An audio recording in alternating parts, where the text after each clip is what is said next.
The purpose of this video is to provide information related to instructional guidelines during the suspension of on-site classes.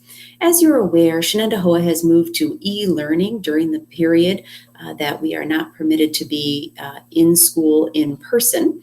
And teachers have been busy providing information for learning and review to our students. Pursuant to the governor's executive order, we will not be in school again until at least April 15th. So the governor has suspended school until April 15th, and we expect more information from the governor at some period of time before that April 15th date.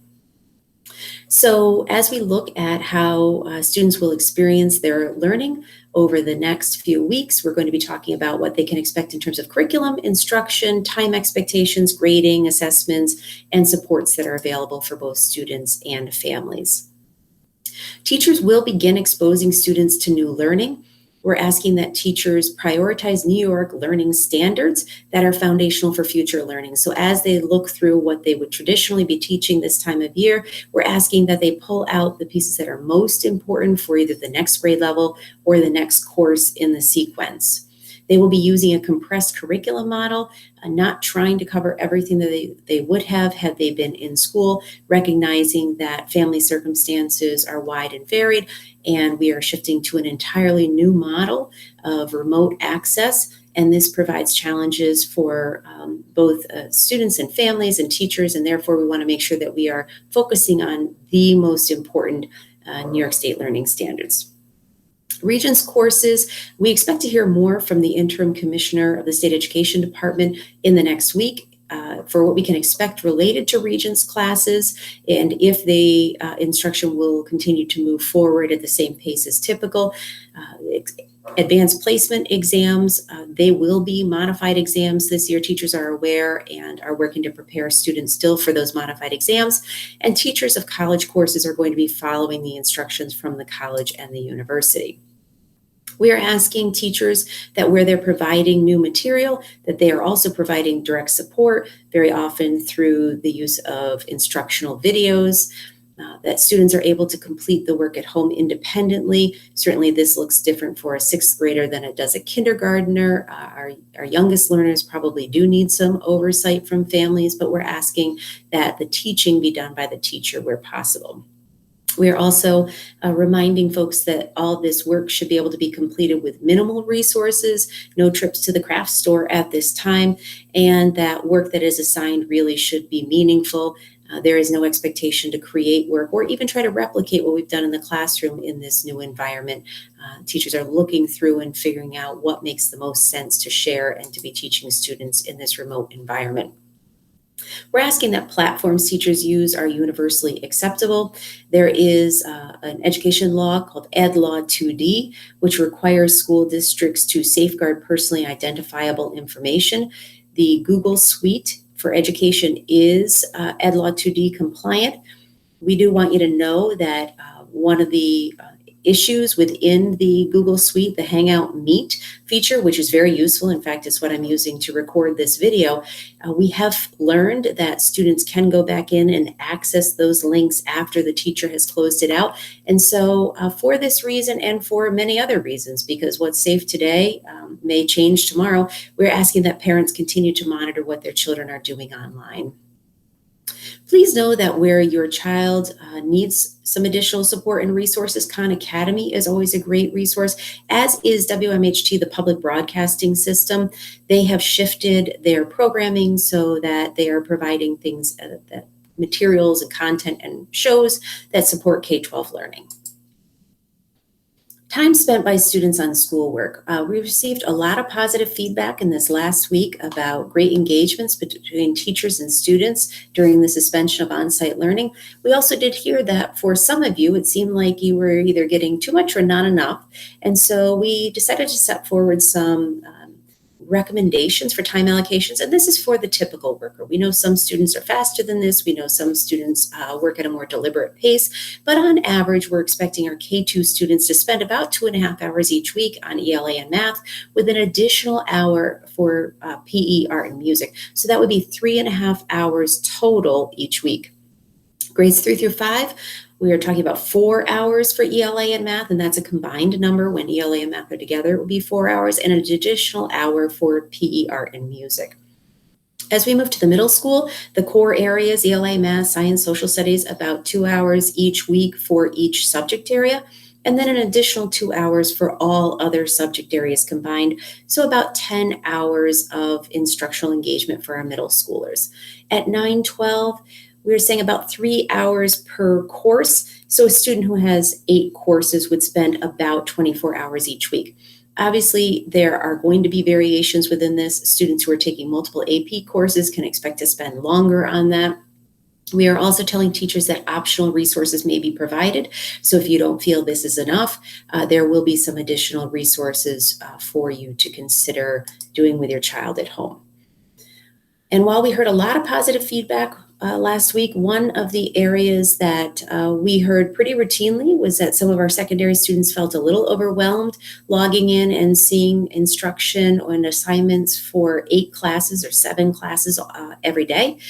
And so we're asking our secondary teachers to work toward creating some sort of alternating day where students would receive instruction and or assignments in 4 classes one day and then the other 4 on the next day, or even moving to a twice a week model where 4 courses would be on Monday and 4 courses would be on Wednesday.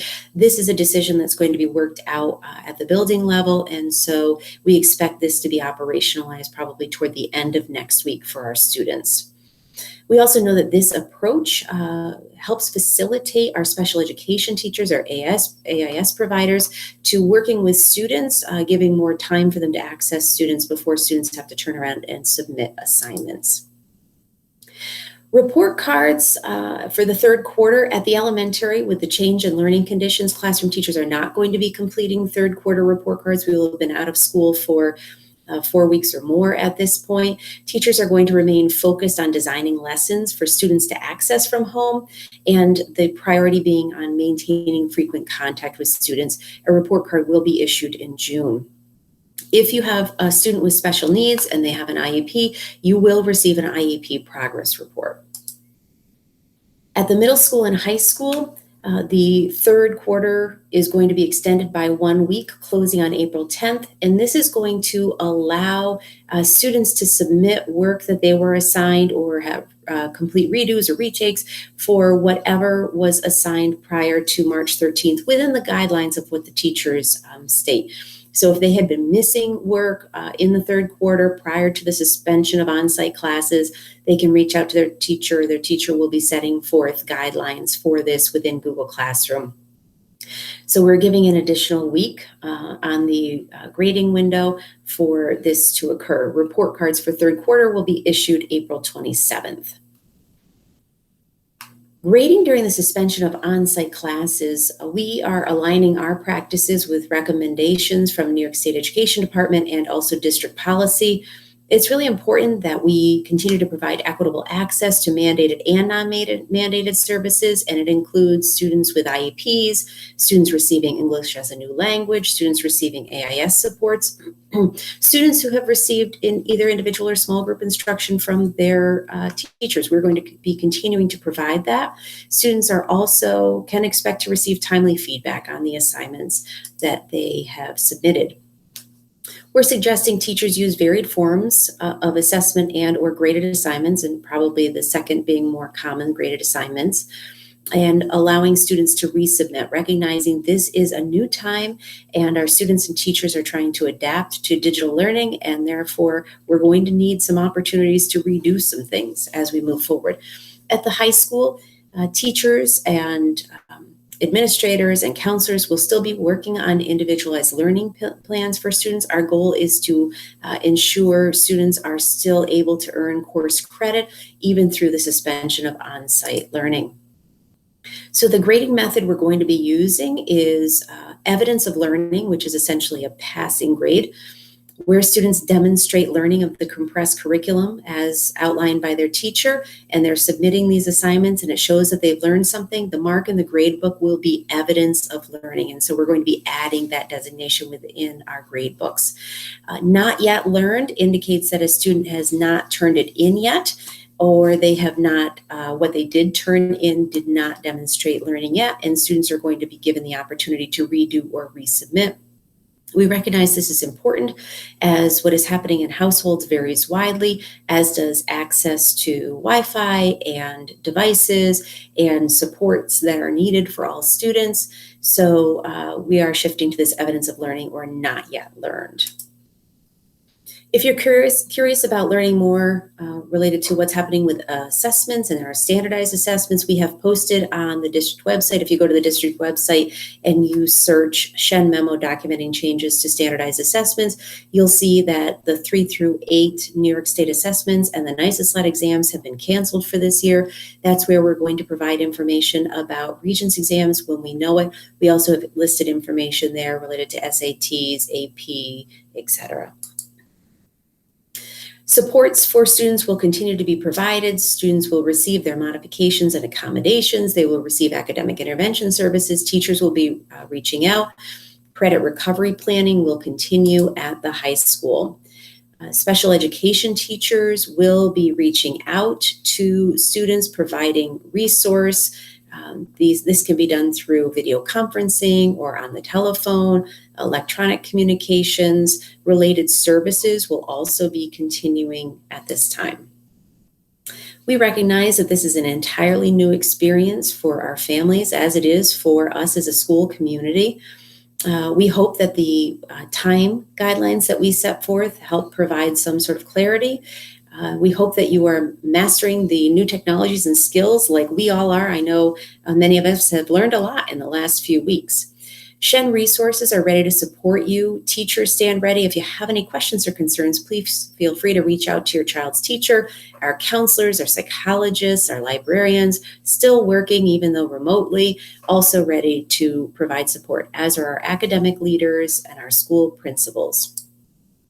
While we recognize this is truly a change in learning conditions, we hope that what we continue to provide to all students does help them move forward in their learning. We do remain committed to excellence even through this time where our on-site classes are suspended. We look forward to having everybody back in our schools as soon as possible. Thank you.